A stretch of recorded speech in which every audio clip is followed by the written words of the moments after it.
வேளாங்கண்ணி கொடியேற்றத்துக்கு 9வது ஆண்டு கொடியேற்றிட்டு இன்றைக்கு அன்னதானம் மற்றும் சேலை வழங்குதல், ஸ்கூல் பேக், இது அனைத்தும் சிறப்பாக நடைபெற்றது ராயபுரம் தொகுதியில். இதற்கு அனைத்து ராயபுரம் தொகுதி தமிழக வெற்றி கழக உறுப்பினர்கள் எல்லாம், கழக உறுப்பினர்கள் மற்றும் கழக தோழிகள் அனைவருக்கும் நன்றி. வேளாங்கண்ணி அம்மா 9வது ஆண்டு விழா சிறப்பாக நடைபெற்றது.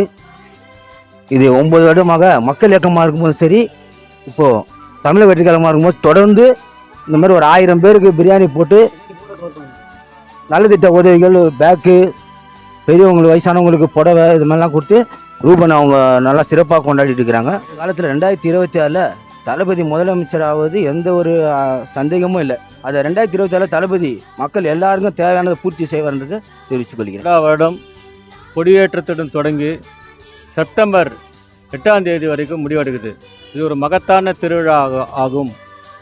இது வேளாங்கண்ணி, நாகப்பட்டினம் மாவட்டத்தில் வேளாங்கண்ணியில் இன்று லட்சக்கணக்கான மக்கள் மத்தியில் கொண்டாடப்பட்டது. மாவட்ட செயலாளர் விஜயராகவன் தலைமையில் கொடியேற்று விழா மிகவும் சிறப்பாக நடைபெற்றது.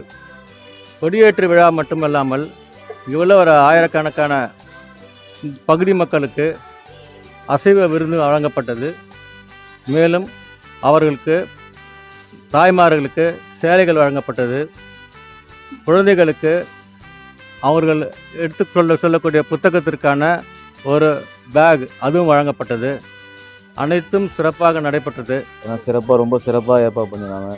பேகு, சாரீஸ், அதுக்கப்புறம் அறுசுவை ஒரு மாதிரி பிரியாணி போட்டாங்க, கலக்கிட்டாங்க. மாதா அருள் எப்பயுமே அவங்களுக்கு இருக்கணும்னு ஆண்டவனை வேண்டிட்டு ரொம்ப நன்றி. முக்கியமான நாள் நம்மளுடைய மாதா கொடியேற்று தினம். ஸோ அவங்களுடைய அருள் எப்பயுமே எல்லாருக்குமே கிடைக்கணும்னு சொல்லிட்டு இந்த பகுதி மக்களுக்கு அவங்களால முடிந்த உதவியை செஞ்சுருக்காங்க.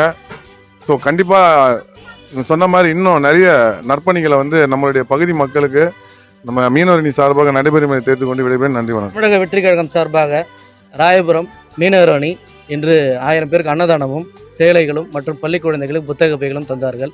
ஜாதி மத பேதமின்றி இந்த மாதா தேரை இது முதற்கொண்டு கிறிஸ்துவம், இஸ்லாம், இந்து, இந்த எல்லா விஷயத்துக்காகவும் தமிழக வெற்றி கழகம் என்று உறுதுணையாக கூட நிற்கும்.